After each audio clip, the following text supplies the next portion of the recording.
Hi, bless you and good morning. I am Cynthia Pastor. I am a prophet of God, and I am absolutely enjoying the book of Job right now, a book that I feel I've personally lived as well as many others have as well. So I would love to read it out loud to you and discuss with you my two favorite chapters.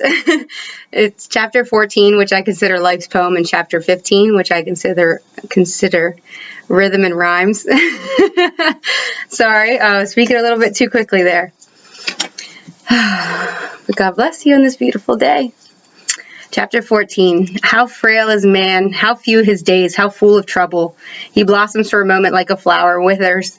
As a shadow of a passing cloud, he quickly disappears. Must you be so harsh with frail men and demand an accounting from them? How can you demand purity in one born impure? You have set mankind so brief a span of life. Months is all you give him. Not one bit longer may he live. So give him a little rest, won't you? Turn away your angry gaze and let him have a few moments of relief before he dies. For there is hope for a tree. If it's cut down, it sprouts again and grows tender, new branches. Though its roots have grown old in the earth, and its stump decays, it may sprout and bud again at the touch of water like a new seedling. But when a man dies and is buried, where does his spirit go? As water evaporates from a lake, as a river disappears in drought, so a man lies down for the last time and does not rise again until the heavens are no more. He shall not awaken nor be roused from his sleep. Oh, that you would hide me with the dead and forget me there until your anger ends. But mark your calendar to think of me again. If a man dies, shall he live again? This thought gives me hope so that in all my anguish I eagerly await sweet death. You would call and I would come, and you would reward all I do. But now instead you give me so few steps upon the stage of life and notice every mistake I make. You bundle them all together as evidence against me. Mountains wear away and disappear. Water grinds the stones to sand. Torrents tear away the soil. So every hope of man is worn away. Always you are against him, and then he passes off the scene. You make him old and wrinkled, then send him away. He never knows it if his sons are honored or if they fail and face disaster, but he knows it not. For him there is only sorrow and pain. I love that because this is my description of how I most recollect my experience of becoming a prophet was after dedicating my life to Christ at the improper age of 13, 14 years old. After watching a movie of sentiment, I saw myself go into his tomb and lay up on a stand with him and stay there forever. And then I noticed how the grave and the body changed and it became water. And then at some point I was so tired and exhausted, I almost looked at flesh as something that could be dissolved. And this is never something that was seen or witnessed by me or my soul or my experience within a life, but it was almost in a way of a fantasy that was always there for me to grab and grasp onto and pull back down. Almost a way of experiencing and reliving the anguish at any point in time that he was here and he still is, but nobody's found him. So I was really blessed by that. Okay. And then we have chapter 15, which is more rhythm and rhymes. I love his response. He goes through the entire segment of what it means to be a reader for God. Because most people see it as a scary benefit to witness a circle of candles and Jesus Christ or a figure. Some people face idolatry moments in their life where they see a figurehead who has a candle held. And then trying to complete certain instances of God's remembrance in their own timeline, and then you get pulled down to their space and you have to figure out your way back without understanding certain states of dishevelment or experience through the world. You can be lost there. Most times you'll find out about it through getting in a bad car accident or a bad breakup, and then you'll go through large torrents of what a human behavior consists of. And that's where you'll find predictions of tarot and prophecy and like, oh, let me give you a 5-minute reading. I'll tell you how to get the staircase out. You know, it's basically helping you in that way. Whereas the answer of Eliphaz, the Temanite, who speaks after Job's expression and what a job does to a man, what experience does to wisdom, what living through childhood and existence does to a person who still sees their life as perfect and success with God. It's basically as though you cripple yourself on purpose just to become humble once again, because without me, there would be no existence. And to say that is circumcising your entire voice and giving it to God, speaking both for him, his perception of you, and your perception of your I. So it's saying that you are forbidden to live without Christ.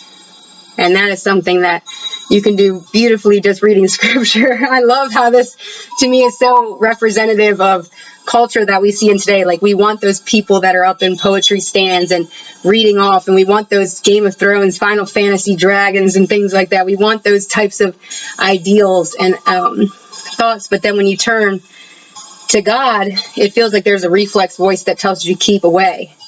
And instead, I love to be the person that's like, do you dare? Because I've been lost in the stories before. I was in the understanding of, I believe that this works and this works, like reading, doing a reading and reading the Bible both produce cause for God. But without understanding them individually, you can't see how the weights transfer and are given difference.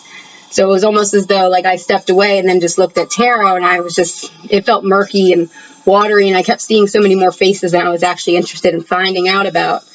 And then when I turned here to reading the Bible, it felt as though I was given the strongest afflictions across the face, but at the same time, it felt like my eyesight went back to where it needed to go, almost as though certain things that you didn't want to look at, perceive, recall a memory to, certain times that you didn't want to touch that, like, that thingy, that little secret thing that's over there that, gives you all argument and cause in any situation. You didn't want to touch it anymore. You came here and knew you had to give a piece of it back.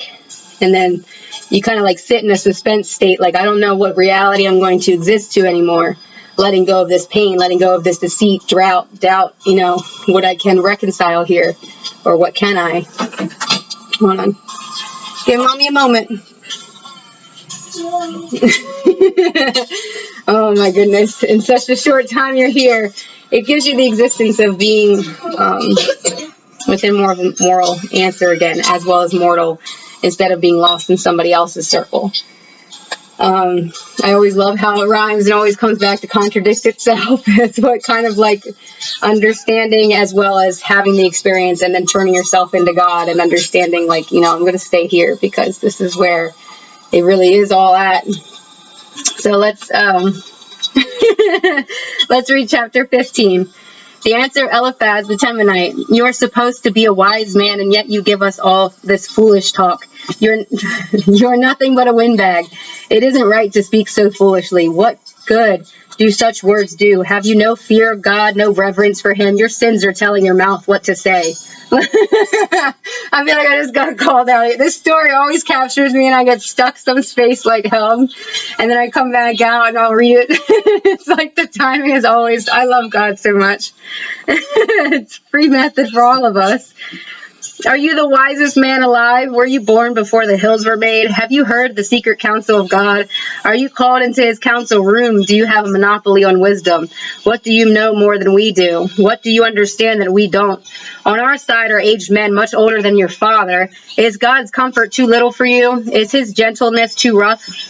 What is this you are doing, getting carried away by your anger with flashing eyes? And you turn against God and say all these evil things against him. What man in all the earth can be as pure and righteous as you claim to be?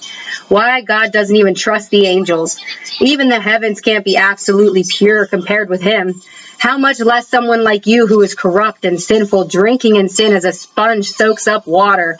Listen, and I will answer from my own experience, confirmed by the experience of wise men who have been told the same thing from their fathers. I love prophecy. This is what I talked about. Our ancestors, to whom alone the land was given, and they have passed this wisdom to us. A wicked man is always in trouble throughout his life. He is surrounded by terrors, and if there are good days, they will soon be gone. He dares not go out into the darkness, lest he be murdered. That's a 2020 reference, by the way. He wanders around begging for food. He lives in fear, distress, and anguish. His enemies conquer him as a king defeats his foes, armed with his tin shield. He clenches his fist against God, defying the Almighty, stubbornly assaulting him. This wicked man is fat and rich and has lived in conquered cities after killing off its citizens. But he will not continue to be rich or to extend his possessions. No darkness shall overtake him forever. The breath of God shall destroy him. The flame shall burn up all he has. Let him no longer trust in foolish riches. Let him no longer deceive himself, for the money he trusts in will be his only reward. Before he dies, all this futility will become evident to him, for all he counted on will disappear and fall to the ground like a withered grape. how little will come all of his hopes? How little will come of his hopes? Excuse me. For the godless are barren. They can produce nothing truly good. God's fire consumes them with all their possessions. The only thing they can conceive is sin, and their hearts give birth only to wickedness. It's basically expunging how, sorry, I have a Duolingo, it's kind of like being in two sentiments of Christ. It's like, okay, before I was here, now I'm here, kind of comes out like at the same time. Most people don't understand that like bipolar as well as many of these symptoms are actually like the oncoming of Christ, but then you meet such shelters like a boyfriend's breakup or relapse or a disintegration of the home and its value, or like, computer laptop breaking type of thing. They don't understand that those things actually mean so much to a person, then their hands get realigned in another space. Then they're busy looking at the bird and what their hands can do and clap. And they've then regressed themselves, but not actually exposed themselves to the level that they want to get to. So oftentimes they'll go back into a manic as well as a depressive episode, and they won't get to recognize it. Sorry. You can move to these spaces of being a person and bring yourself back out of it. It's just most times people don't understand what space, or like hook or claw, sometimes a foot, baby, knapsacks. Certain ancestors want to carry you along, especially after like certain spaces have been happening. Like we saw technology basically take out books and everything that we knew about everything. Google wasn't around, when I was born in 1990. I didn't have technology. We didn't have cell phones. We didn't have any of this. And then you get hit with a plague that takes out everything, and then everyone's wearing a mask, and you can only see nothing, not even your own face most of the times. All you see is your eyes in the direction that the God has held them in. And then when you start recognizing and analyzing things like the God and a God and cock God, you start looking at it like, who was I actually supposed to be aiming at here? It's like, well, this answer is simple. I've known this answer since I've begun this discussion. It's God, who I recognize as Jesus Christ, who I would recognize as the most beautiful man alive, who I would recognize as the husband in my life. Who I would recognize as, though he could be easily turned into an understanding of an antichrist in structure and all its composition, he could have been a man that was just never within the city and walked in, sudden breeze, sudden new musical instrument, like, who is this stranger I've never approached before? The whole story of Mother Mary and Joseph being complete facade. There's stories of where he was born in a shack in the woods with Lilith. And basically after he reached a certain age of 13, 14 of puberty for a boy, he had to go get circumcised. So he had to go be found by someone. He was found and nurtured, left in a space of Egypt, which is where Mother Mary and Joseph would become like the Prince of Egypt in its story. Or Jesus continues his story as Moses meeting Zipporah, and then, walks through that lane while he gives directions as Moses, but then is also connected to who he is. And then he creates a fire flame. It is technically the angel Cynthia, who I'm named after.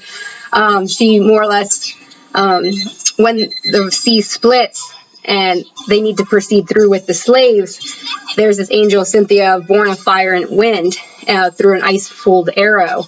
So technically she's the light of God, and she comes in as though she's the torrent. If you ever watch Prince of Egypt, you see the thing split and it's kind of like all these white sparklies. She's the white sparklies. Like, she's the force that is without evidence in its most understood structure that doesn't exist until you perceive it. It's kind of like being a hidden mystery until you're actually noticed. And she's perceived in both good and bad lights as the structure creates smoke behind them, as they understand that things start happening, like slaves start leaving and they're able to perceive her as only as they pass. They start looking at her as though she's a mirror of Gabriel, that she's a sister of Ariel, and that she knows Raziel's through understandings of Samael and how he speaks to Satan. And she gets certain angels that come around trying to be on her squad while she's there, like Ramael, Barakiel, like handing her weapons, handing her tools, handing her forgiveness, handing her loyalties. Raziel, again, Azariah is technically a good one, bringing in the fish. She basically becomes an angel that's pushing it out as never seen, and then as people walk past her, they basically encounter these angels that have set themselves on her dress along these like single coated streams, because we're still considered family. Maya loves to speak. I met him when I was 17 turning 18, excuse me. He's an angel too of loyalty and forgiveness. He's also considered a fallen angel. I have studied those as well. They're very actually reformative to the understandings of the 7 archangels that you know and understand. They're very formulated. So you can actually kind of like meet an angel on request if you really truly want to.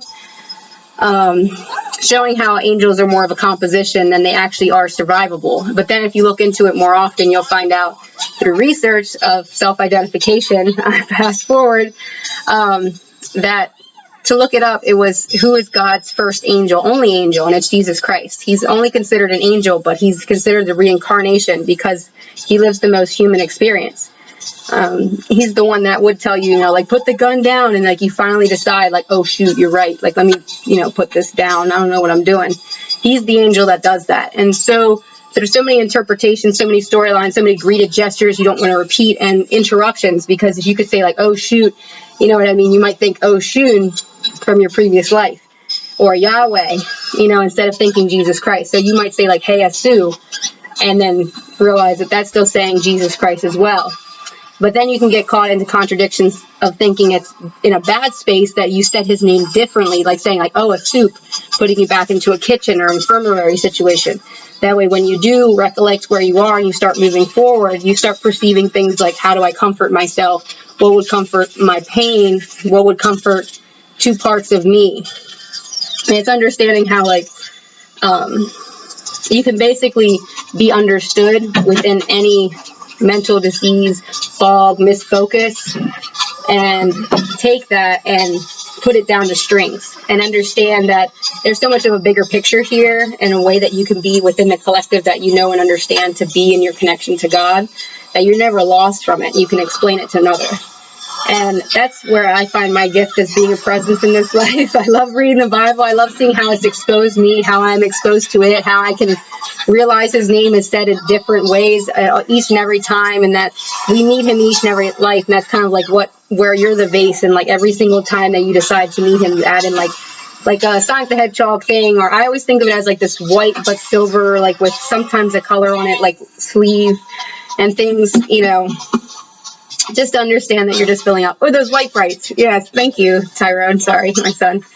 There's, you know, there's like little clear stranded, like little light brights. They have like the colors on the top. They're like a brush, and then you let it go, and it's like, you know what I mean? You know what I'm talking about? It's like having one of those things. Like you come in as the vase, and you naturally have all these tubes, but then you're like, oh, I like color. I like color. I want to, you know, shake them around. I want to see what the wind does to them. What do they do? What's this flexible material here? You know, what's this doing? It's like, it's not supposed to be flexible. It's supposed to be a vase. Excuse you. You know, and then you immediately get tie-ties.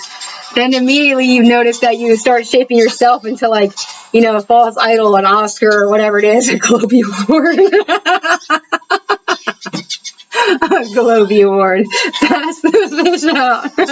I just pictured myself in like a lake with like some feet on and stuff like that, like cashing the freaking thing out. And it's like, but I was trying to picture, I think it's Golden Globes, the one where it looks like an angel or something that's just like, I'm just gonna stuck up here. I'm gonna pass this out. Whatever they're called. Sorry.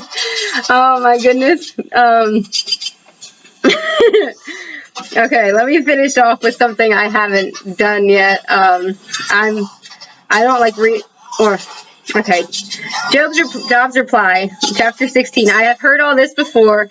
What miserable comforters all of you are. What? Oh, wow. I was wondering, I was like, why am I not like doing this? You're trying to make fun of me. Okay. Won't you ever stop your flow of foolish words? What have I said that makes you speak so endlessly? But